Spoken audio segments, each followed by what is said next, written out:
Yaolana, c'est Eric et voici votre lecture angélique pour la semaine du 23 au 29 novembre 2020, semaine qui va précéder une pleine lune en Gémeaux, me semble-t-il, qui sera une éclipse le 30. Voilà, donc nous sommes en semaine pré-pleine lune. J'espère que vous allez bien, que vous avez passé une belle semaine et que vous vivez de manière sereine ce confinement et que c'est une occasion pour vous de vous retrouver un peu plus et d'avoir encore plus accès à de l'amour de vous-même et de l'amour vis-à-vis des autres et à en recevoir, etc.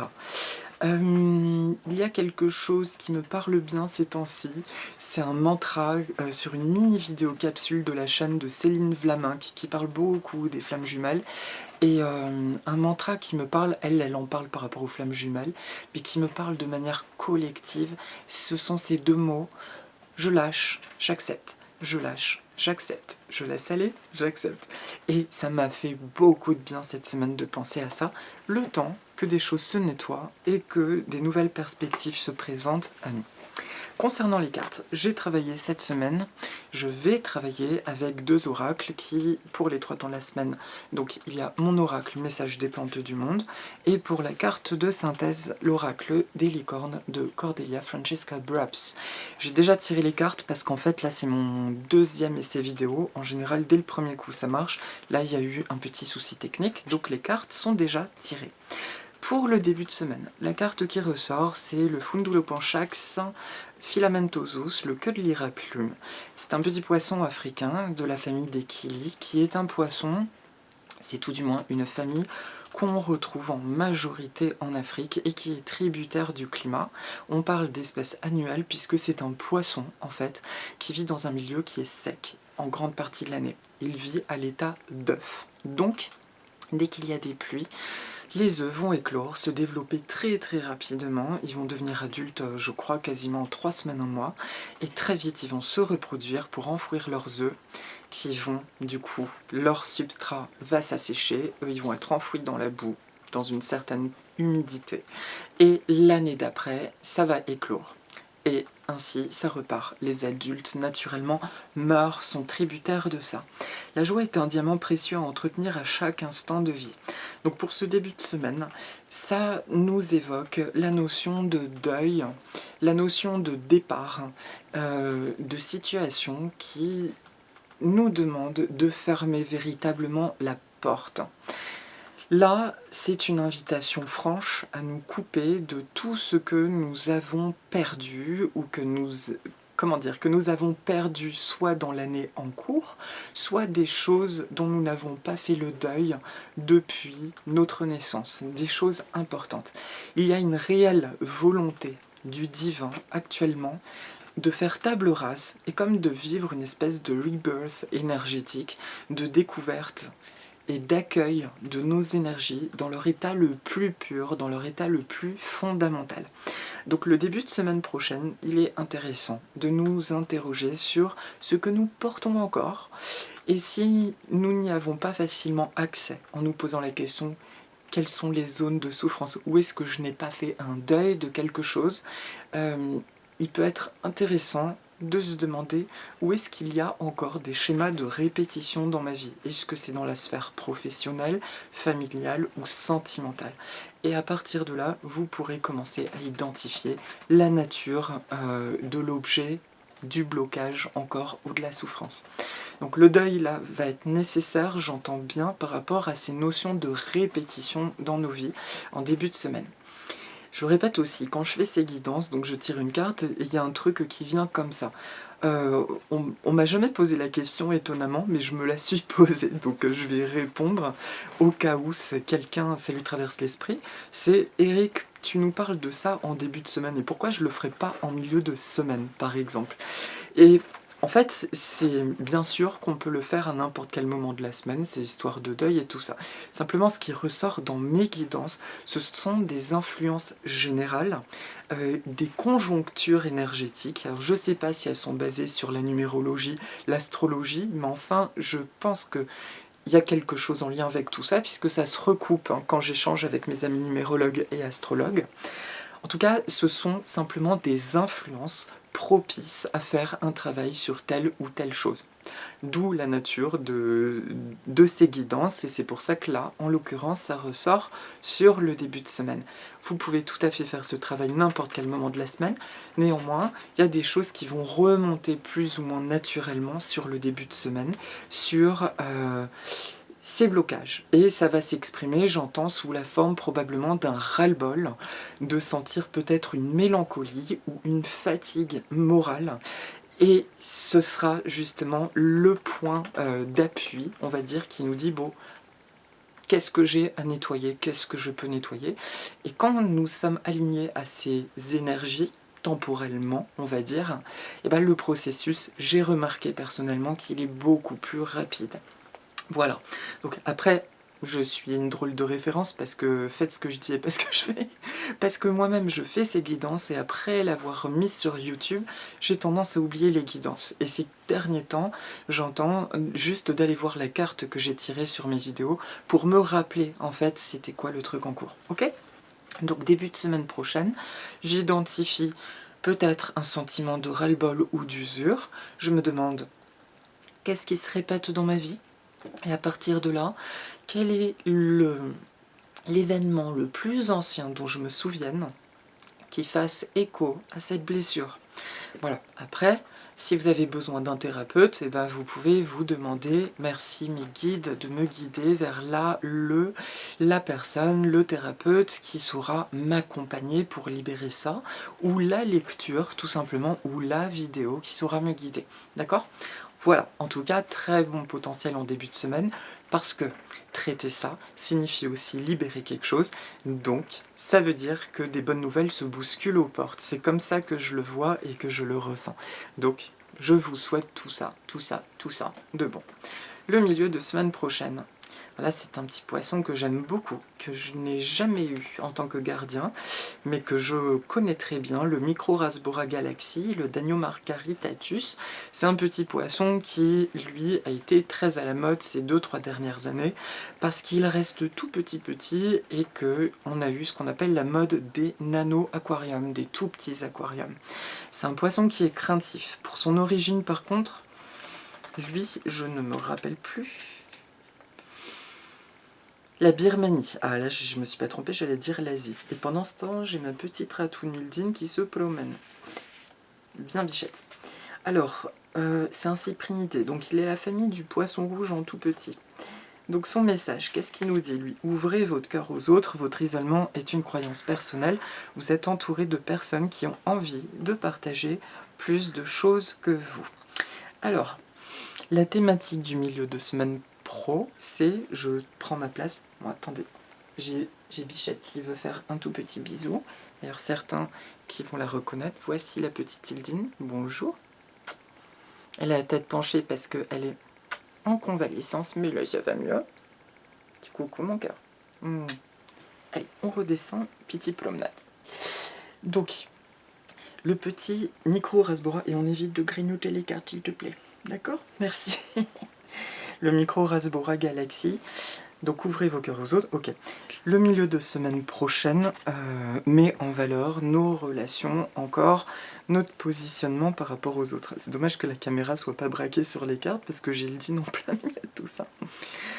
Donc le positionnement par rapport aux autres, mais surtout le fait, la notion de respect, de se sentir respecté et écouté à notre juste valeur et à notre juste place. Ça fait écho à des échanges que j'ai eus avec des amis très proches, des amis avec qui nous avons eu un parcours de vie assez similaire, où nous avions l'impression d'être dans quelque chose de très dévotionnel par rapport au monde extérieur, que nous étions dans l'aide, que ça je pense que vous allez bien vous y reconnaître, que nous étions souvent dans des schémas de répétition, où nous étions dans l'aide à autrui de manière très abondante, et que dès que nous n'allions pas bien, c'est comme si un équilibre s'effondrait pour ces mêmes personnes, ou alors tout simplement les autres ne prêtaient pas attention à notre mal-être, voire on nous le reprochait. Eh bien, le milieu de semaine pro vient nettoyer les éventuelles bribes de ce genre de posture humaine, parce que oui, il est possible que des fois des choses remontent, tout simplement pour valider si nous avons bien intégré la leçon. Et donc, le milieu de semaine pro nous invite cette fois-ci à traiter la chose en regardant juste à l'intérieur de nous-mêmes. Non pas en nous demandant si nous expérimentons des relations pas forcément harmonieuses. Qu'est-ce que j'ai à faire pour que l'autre change? Là, l'interrogation sera qu'est-ce que je ne regarde pas en moi qui ne prend pas sa place pour que je me sente mieux et donc automatiquement que mon attitude soit ajustée par rapport à autrui. Donc c'est encore un retour à soi. Le milieu de semaine pro, donc on va ressortir nos classiques. Qu'est-ce que j'ai envie de faire que je ne prends pas le temps de faire? Qu'est-ce qui est important pour moi qui fait que je retrouve mon essence, mon identité et que je ne fais pas suffisamment cette semaine? Et dans quelle mesure j'aide les autres à des moments où c'est moi qui ai le plus besoin d'aide et que je ne le regarde pas, mais je suis touchée par la détresse d'autrui. Ça me fait venir sur un autre ressenti que je viens de percevoir aussi, c'est attention, juste attention, pas en warning flippant, simplement être attentif sur le milieu de semaine prochaine si vous ressentez, si vous êtes sollicité par des gens autour de vous qui ont besoin d'aide, avant de leur venir en aide, demandez-vous est-ce que là j'en suis capable? Si vous n'en êtes pas capable, que vous sentez que c'est pas juste, écoutez s'il vous plaît votre cœur et ne serait-ce que d'envoyer des pensées positives à la personne, qu'elle trouve la réponse, de la visualiser avec le sourire, c'est déjà une aide. Tout le monde ne prend pas encore le temps de faire ça, même si on a de plus en plus. Donc, milieu de semaine, en fait, c'est le message principal que j'entends pour le milieu de semaine. Soyons attentifs aux sollicitations extérieures et rappelons-nous bien juste de passer par notre âme. Est-ce que là c'est bon pour moi? Est-ce que c'est juste? C'est pas parce qu'on nous demande de l'aide que c'est une obligation d'âme, d'accord? Il est important que ce soit juste. Et je répète une évidence, plus je suis bien avec moi-même, plus je peux véritablement aider. Donc, je suis à l'écoute de ça. Et ouvrez votre cœur aux autres. Là, il y a aussi la conséquence de ça. Plus je m'écoute, plus je fais de la place à mon monde personnel, et moins je crains le monde extérieur, parce que je ne me modèle plus en fonction des autres, mais je laisse tout simplement rayonner qui je suis. Donc à partir de là, il n'y a plus de notion de manque, quel qu'il soit, ou de besoin de reconnaissance. Et pour une fois, je laisse les autres venir à moi. C'est aussi un truc intéressant, une évidence sentimentalement quand j'entends des gens me dire qu'ils ont des répétitions sentimentales et que souvent, c'est ça la posture la plus drôle, des personnes qui vont être attirées par des personnes qui sont toujours indisponibles ou en couple particulièrement, et ben je me rends compte de manière répétitive que ce sont des personnes qui ont envie que l'autre vienne vers elles, mais en réalité, elles ne se rendent pas disponibles. Quand elles sont attirées par quelqu'un, elles font tout, elles se donnent à 300%, elles ne laissent même pas la personne les approcher. Donc pour l'autre, finalement, c'est tout bénef, elle n'a pas envie de se bouger de sa situation ou de se poser la question si la relation qu'elle expérimente présentement est bien une relation juste pour elle. Vous comprenez? Donc c'est la même chose pour tout. Et dans les manières, dans les relations de manière globale, si nous souhaitons être juste écoutés et respectés dans notre essence, eh bien c'est important de voir notre propre essence et de la laisser s'exprimer. J'espère que c'est clair tout ce que j'ai raconté. Bref, voilà pour le milieu de semaine prochaine. Et pour le week-end prochain, la carte qui ressort, c'est un petit poisson que je connais pas trop par contre. Le barbeau à belle nageoire. Il a voulu par contre apparaître dans l'oracle. Donc les Palseorhynchus et Palseorhynchus Calopterus. Foncez vers vos rêves, vous êtes prêts et vous avez toutes les qualités nécessaires pour réussir. Alors lui, à sa bouille, je parie que c'est un asiatique. Alors, Asie du Sud-Est, la classe. Principalement en Indonésie, Bornéo et Sumatra. Alors, qu'est-ce qu'on nous en dit ? Alors, il est très agréable à observer en raison de son dynamisme continuel. C'est un poisson qui ne supporte pas la présence de ses congénères quand il est adulte, y compris les poissons qui lui ressemblent, par exemple quand ils ont des bandes horizontales sombres. Alors, sa reproduction est très peu connue en aquariophilie. En revanche, de plus en plus de fermes asiatiques les élèvent en extérieur afin de limiter les prélèvements dans la nature. Aucun poisson d'ailleurs ne devrait être considéré comme utilitaire dans un bac communautaire, parce qu'il est déconseillé en fait d'en acquérir un dans le but de nettoyer l'aquarium. Certains l'achètent comme un poisson dit nettoyeur. Il y a là une invitation à retrouver votre dynamisme et votre envie d'agir pour foncer dans la direction de vos rêves. Par le choix de cette carte, nous vous rappelons que vous êtes absolument et magnifiquement prêt à créer la vie que vous souhaitez. Prenez déjà conscience que vous n'avez besoin de personne pour réussir.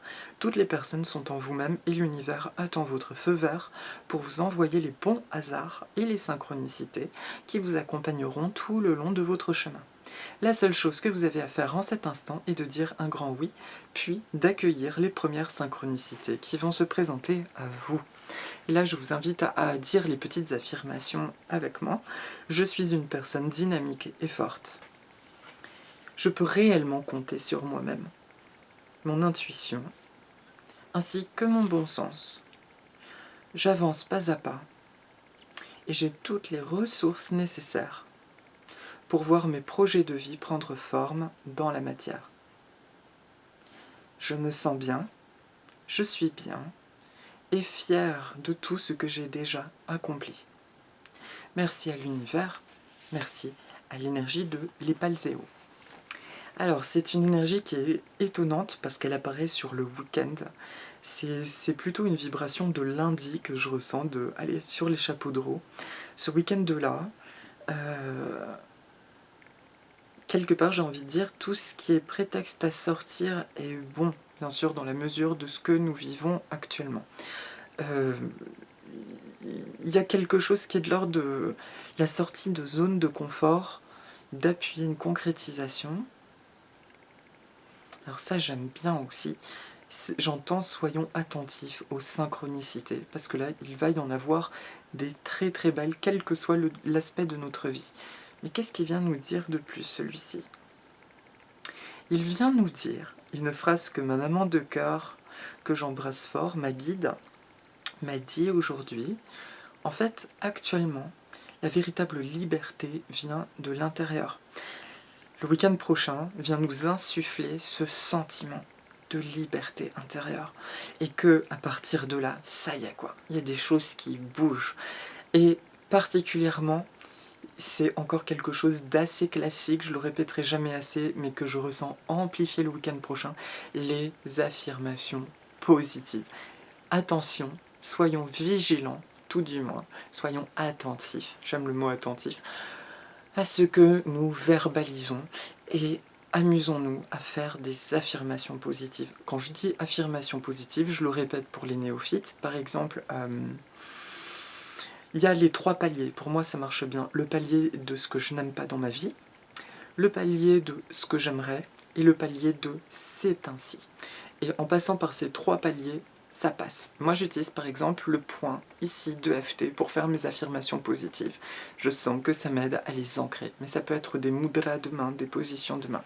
Donc par exemple les paliers, moi j'ai eu des trucs qui m'ont un peu chauffé administrativement. Le premier palier c'est j'en ai marre, ça marchera jamais.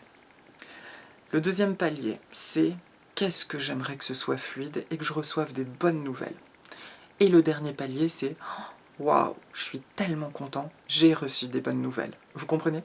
Mais si je saute celle du milieu, j'aimerais, c'est beaucoup plus difficile au niveau de l'inconscient de switcher et d'accueillir ce que nous voulons vraiment. En tout cas, ça marche pour moi et je le ressens. Et le fait de le verbaliser, d'ailleurs, ça me donne un coup de pied au derrière pour reprendre mes affirmations positives, donc je vais m'y atteler. Donc le week-end prochain, il y a un vent d'optimisme et un vent d'action, mais surtout ce vent de liberté intérieure de oh, waouh, je ressens de nouveau ce potentiel et ce que j'ai envie de mettre en œuvre et je le verbalise. Tout simplement, le week-end prochain, je verbalise les choses et notamment avec ces 3 paliers, ça peut nous aider. Voilà, j'ai rien de plus à dire, c'est assez sobre pour le week-end prochain.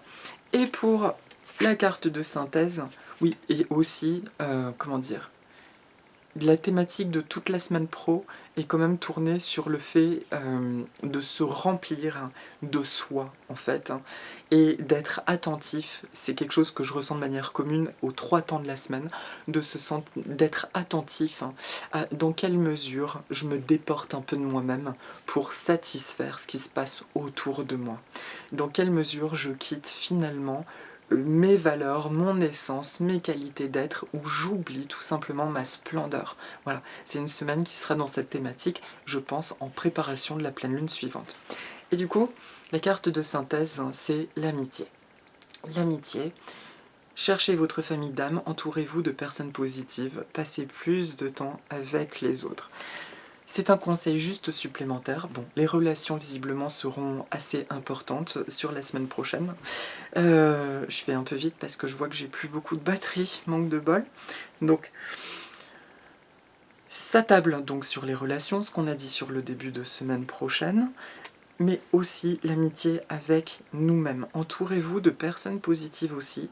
Je vous rappelle, par rapport au système croyance, certaines d'entre vous peut-être avaient la croyance, par exemple sur la spiritualité, on me dit souvent « Ah mais toi t'as de la chance parce que t'es dans toutes ces choses-là, donc tu peux en parler librement. » Mais moi, je sais que dans la vie, il y a peu de gens qui sont ouverts d'esprit. Moi, je me rends compte que je racontais ça à un ami hier. Je dis, mais en fait, non, dans mon monde, à partir du moment où j'ai simplement accueilli que c'est ma vérité et que je suis bien avec, eh bien, étrangement, j'attire que des personnes qui sont réceptives à ces choses-là. Plus ou moins réceptives, mais en tout cas, qui sont dans une ouverture de cœur et qui ne sont pas choquées si on évoque ces choses-là. Maintenant, étant donné que c'est aussi aligné dans mes valeurs personnelles, il y a des gens à qui je parle pas du tout de cet aspect de ma vie, et c'est très fluide. Et c'est si on me pose des questions. Je vais pas aller forcer. Au fait, tu crois aux esprits ou à ces choses? Non. C'est parce que je n'ai rien à prouver. Je suis bien dans mon monde, et donc si on s'y intéresse, etc. Et bien c'est valable pour tous les autres aspects de la vie, de nos passions, etc. Le milieu de semaine nous dit vraiment incarne tes valeurs, mais vis-les profondément, ainsi tu n'auras plus aucun besoin de validation extérieure ou de plus loin connaissance, et automatiquement tu vas attirer des énergies semblables à toi avec des personnes que tu connais déjà, tu pourras avoir des belles surprises, ou avec des nouvelles personnes qui entreront dans ta vie. En tout cas, c'est intéressant parce qu'on ressent de plus en plus ces connexions d'âme qui s'amplifient, notamment grâce aux réseaux sociaux. Il se passe des choses merveilleuses avec ces confinements, tout un tas de personnes qui offrent des enseignements, des profs de yoga, des profs de danse, tout un tas de choses de qigong, et je trouve ça magnifique, ces partages du cœur. Donc là, c'est une invitation cette semaine à nous mettre encore plus en action dans ces valeurs de cœur, en nous, pour nous, que nous aurons ensuite envie de partager à autrui. Voilà, c'est fini pour la guidance de la semaine. Pour la petite méditation, je vais faire apparaître une plante qui est le Monstera deliciosa. Alors celui-ci, clin d'œil à mon amie Aurore, parce que, si tu te rappelles Aurore, c'était un bébé Monstera. Quand je lui ai demandé c'est quoi cette petite plante, elle m'a dit c'est un Monstera. Waouh! Et il me fait de grosses feuilles déjà. Le Monstera, c'est une plante originaire du sud, que je dise pas de bêtises, je crois que c'est mexicain. En tout cas, c'est sûr qu'il est originaire du Panama. Et c'est une liane qui peut atteindre une vingtaine de mètres. Il a une double symbolique. Alors, il fait un fruit qui est comestible, qui a un peu un goût de banane. Naturellement, sous nos climats, on le cultive en plante verte. Il est extrêmement rare qu'il fructifie.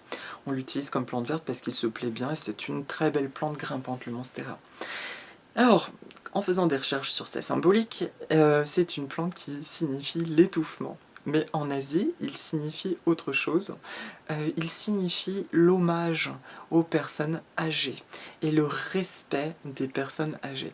Alors ça, c'est très intéressant parce que c'est aussi donc le respect. Ça, c'est le message plus littéraire. Je vais vous dire l'intuition, ce que lui m'a dit, le Monstera. Le message littéraire me dit finalement c'est le respect de l'ancienneté aussi qui est en nous, de nos enseignements d'âme, et qu'il est temps juste de les laisser s'exprimer. C'est ce qu'on peut appeler la claire connaissance. Je sais des choses, je ne sais pas pourquoi, c'est évident, c'est en moi.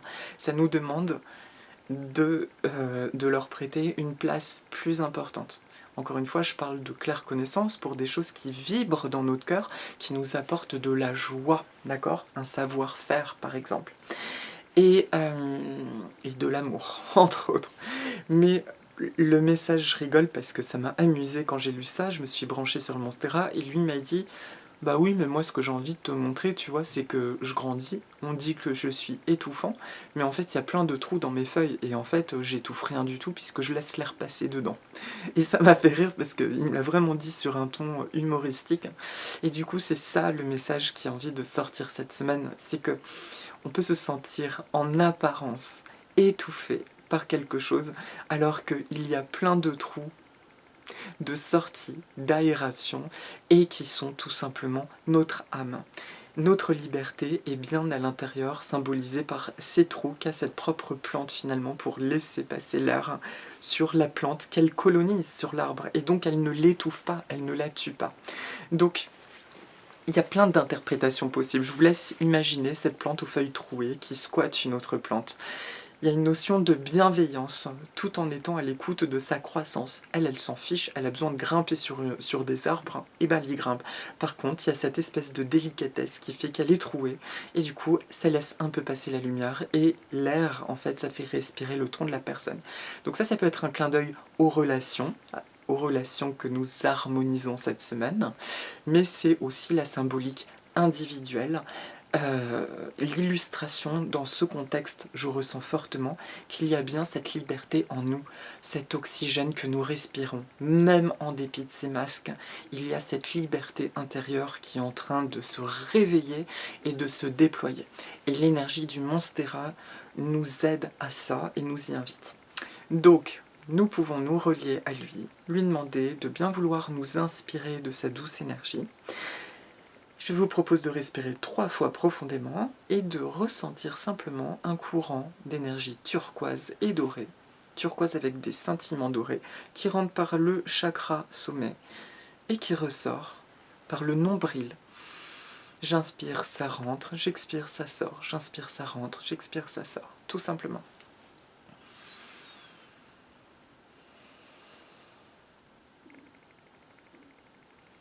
Je me fais absolument confiance.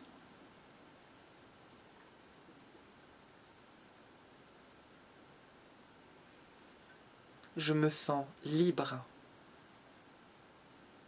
Je suis libre. I feel free. Je découvre des merveilles là où je m'y attendais le moins.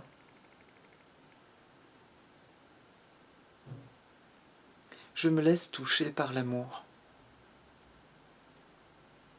Je lâche et j'accepte.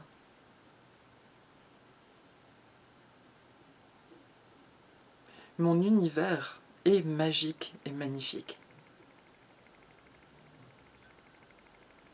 Je me sens tellement bien que je peux aider en retour, lorsque cela est juste. Les différents aspects de ma vie sont parfaitement équilibrés et harmonisés.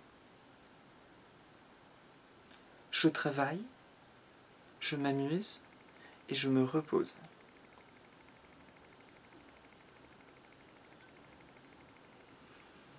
Je reçois de nombreux cadeaux et j'en profite.